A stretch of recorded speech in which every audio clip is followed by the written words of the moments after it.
We have attorney Gilbert Andres, an ICC-accredited lawyer, joining us on Morning Matters. So welcome back to the show. Morning, Gretchen, and to all your televiewers. Attorney Gilbert, unang-una, help us understand the reply of the ICC to that piece of news dropped by the Ombudsman saying na may arrest warrant that's out for Senator Bato, but they say they cannot confirm this piece of news. And ang sabi po nila, ICC news can only be found on official communications channels and press releases where you can see only one case to date has been opened against Mr. Duterte. Ano bang ibig sabihin ng can't confirm such news? Is that the same as denial? Oo, ganito kasi, Gretchen, sa ICC practice, if there's a warrant of arrest issued for a suspect, yung information na yan ay sequestered muna. Kasi syempre gusto ng ICC ma-implement yung isang arrest warrant para sa isang suspect. Now, we can actually learn from the example nung nangyari kay Mr. Duterte. I think it was maybe March 9, if I'm not mistaken, when the ICC issued an arrest warrant. And there was really no indication in the ICC website that there was already an arrest warrant for Mr. Duterte. But lo and behold, Mr. Duterte was voluntarily surrendered by the Philippine government on March 12. So we can actually learn from that experience, kasi gusto talaga ng ICC na implement yung arrest warrant kanino man nila ini-issue po ito. Okay, so this response, in short, is to be expected from the ICC. Okay, and how do you think might we be able to confirm that an arrest warrant is indeed out? Ano kaya yung mga possible indicators na gumagalaw na po ito?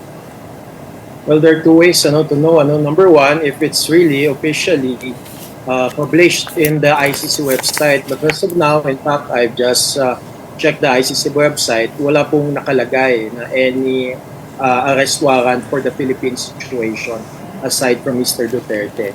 Number two, the ICC will actually issue and will actually course through any arrest warrant through diplomatic channels, one of which is the Interpol, and it will actually reach the state of the nationality of the suspect. Now, it will be up to the Philippine government to confirm right now through diplomatic channels. It will be received by the DFA. But I think the DFA and the DOJ also confirmed that they have not received any arrest warrant from the ICC as of the moment. Yes, that's the official statement of the DOJ. Spokesperson Martinez said the ministry is still verifying information that they've not received the copy yet. But speaking of the Interpol, si Senator Trillanes back in 2024 said that Senator Bato Dela Rosa and 4 drug war cops are on the blue notice. So, ibig sabihin, pag may arrest warrant out, does this blue turn to red?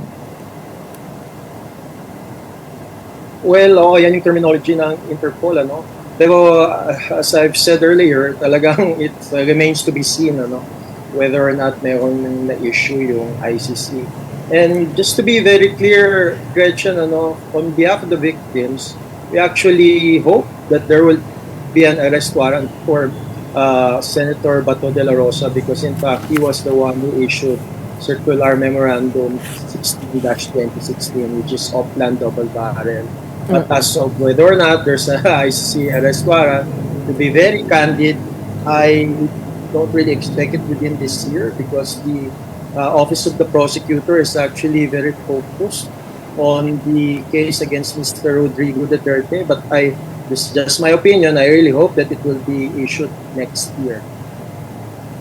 Bakit next year? Para matapos muna yung mga decisions when it comes to the pre-trial phase and the confirmation of charges?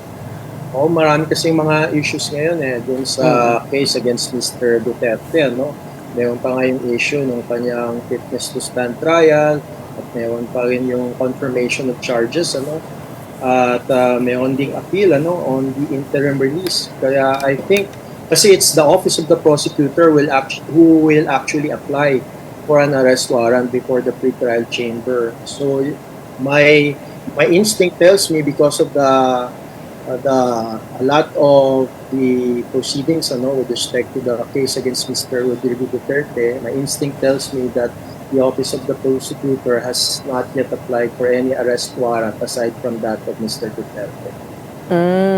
Because they're very busy over so many issues related to, I guess, fitness to stand trial and all the other things surrounding the former president.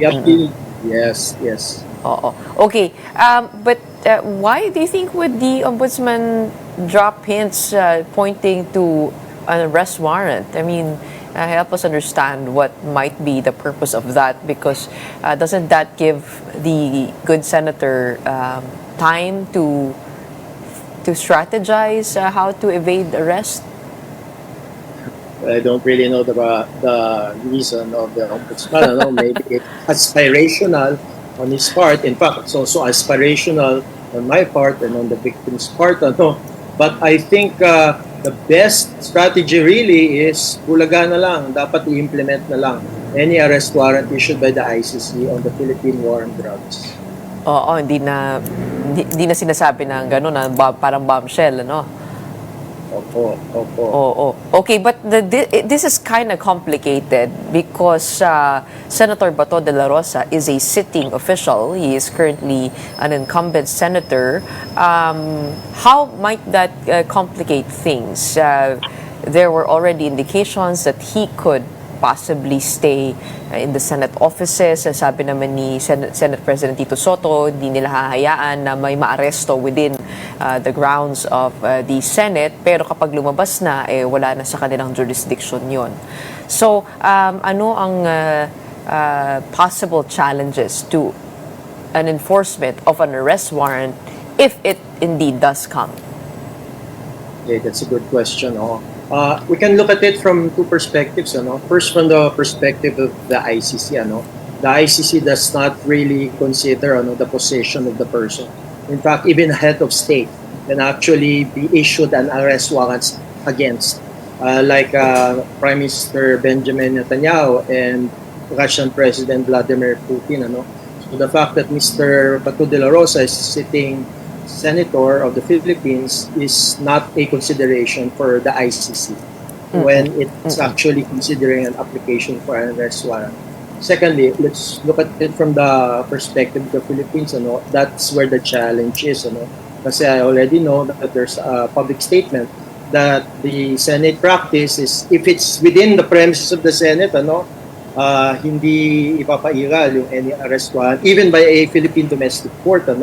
But if that person, that senator, actually goes out of the Senate premises, pwede po siyang ma-aresto, And in fact, it's really an appeal, to voluntarily surrender Mr. Bato Dela Rosa if ever there is an ICC arrest warrant, and for him also to voluntarily surrender to the ICC and to face any charges before the ICC.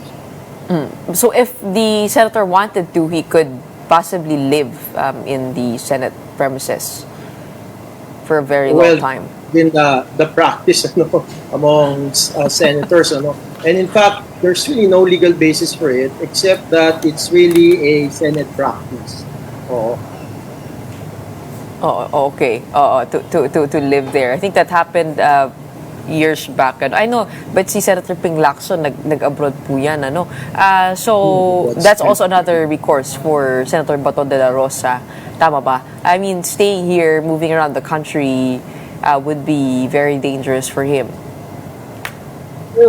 Pero ako na lang, kung talagang, di ba, sinasabi niya naman na siya ay matapang, iharapin niya kung anumang merong arrest warrant ma-issue ang ICC. Harapin na lang ni Mr. Bato Dela Rosa. Okay. Of course, another thing that complicates this is the Supreme Court has just approved new rules on extradition proceedings. In particular, I do am able to read here that kailangan na siya dumaan sa korte, ngayon. how does this change things? Yeah, because yun nga, no, there was so much controversy over how the former president was arrested. Hindi lumabas sa court order. Kinuha na siya, dinala sa airport, nilipad sa Hague. Some would call it extraordinary rendition or kidnapping.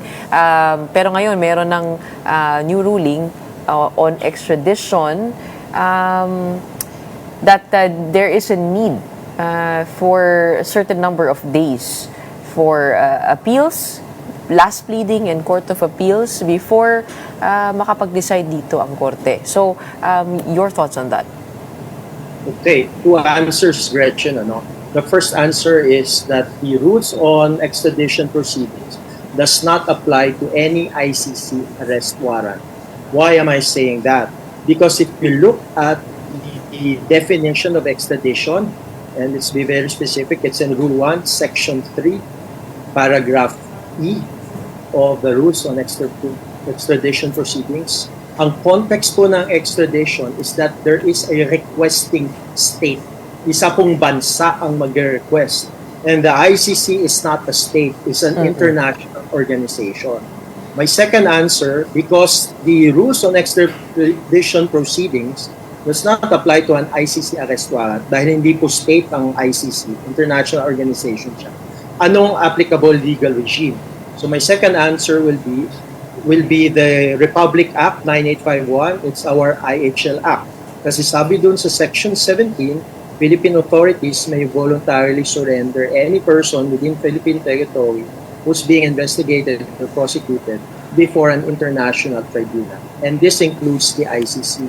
At Section 17 RA 9851 is the legal justification for the voluntary surrender of Mr. Duterte to the ICC last March.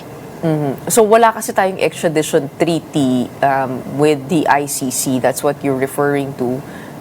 Tama ba? Kasi, Gretchen, ang context talaga ng extradition treaty, it's between states. So like, for example, the Philippines and the United States of America. Meron tayong extradition treaty with them. Pero ang international organization kasi, wala siyang extradition treaty, let me just give an example kung anong isang treaty wherein this rules on extradition proceedings will apply. The Geneva Convention. Kasi nakasaad po sa Geneva Convention na mayroon pong grave breaches at mayroon pong obligation ng mga state parties sa Geneva Convention. And it's all states in the world, including the Philippines, na either to extradite or to prosecute anyone who's being investigated or prosecuted for grave breaches of the Geneva Convention. Now, ang problema kasi, ang challenge kasi sa ICC, hindi naman po siya state. At ang regime po nag-a-apply doon sa international law ay ang Rome Statute. And in fact, ang aking argument palagi, nag-a-apply pa rin yung obligation to cooperate ng Philippines under Article 127 of the Rome Statute. Kahit nag-withdraw na po yung Philippines. At sa domestic sphere naman, ang legal basis for the voluntary surrender of any person within Philippine territory sa ICC, kung mayroon pong arrest warrant, is Section 17 of RA 9851 or the IHL Act. Okay. So in your opinion, hindi po nag-a-apply itong bagong rules dito sa anything under the ICC. So ano pong mangyayari dyan? We can expect just a handover and coordination through diplomatic channels from the ICC to the Interpol to the DOJ? Yes, we expect that, Gretchen, kagaya ng nangyari kay Mr. Duterte, And then, to the legal basis, we can actually just refer to Section 17 of RA 9851. Ang challenge kasi, wala pang initial na rules, with ang Supreme Court with respect to Section 17 of RA 9851. At dahil wala pang rules, our presumption is that because of Philippine state practice na yung executive mismo, to the DOJ and all of the other agencies ay nag-surrender kay Mr. Duterte sa ICC. Yan po yung Philippine practice. Kasi ang nakasaad naman sa Section 17, Philippine authorities. And that really refers to the executive, the president himself. Okay. So, what are we still looking forward to in before the end of this year in terms of the timelines related to the case against the former president? Okay, three big issues, Gretchen, Number one is still the fitness to stand trial. So it's an ongoing process. In fact, it has just been published that there was a defense challenge to one of the supposed appointed expert, and there were also responses from the Office of the Prosecutor as well as from the Office of the Public Counsel for Victims. So let's expect that hopefully within this year, the pretrial chamber can decide on Mr. Duterte's fitness to stand trial. And we really hope on the part of the victims that his fitness to stand trial will actually be confirmed. Secondly, there's an appeal on the interim release, so it's before the appeals chamber. So we expect also, and we hope that the decision will be within this year. And third, maybe there can be an appeal on the jurisdictional decision. So we also expect that there will be an appeal on that, and we hope that this will be decided within this year. And of course, if the fitness to stand trial of Mr. Duterte is confirmed, then there will be a fourth issue, which is the schedule or the confirmation of charges. At sa parte po ng mga biktima, sana po maging pamaskong handog na po ito. Sana within this year po magkaroon po ng confirmation of charges. Has there been agreement already when it comes to the medical professionals that are going to assess the health of the former president? Actually, the pretrial chamber appointed a three-person panel, of experts, merong isang challenge ang defense, with respect to one expert, so that will also has to be decided by the pretrial chamber.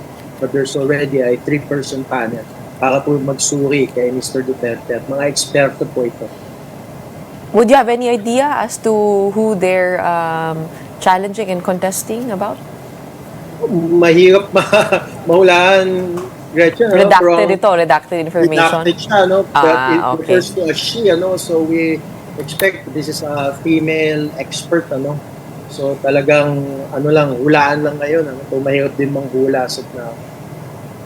Okay. Mahirap nga naman talagang manghula, lalong-lalo na pati na rin dun sa arrest warrant ni Senator Bato Dela Rosa. But I guess we'll have to take it as it is. Maraming salamat po sa inyo for your time today in helping us understand the latest developments coming from the ICC. We have Attorney Gilbert Andres joining us, I believe, from the Philippines. Welcome back home.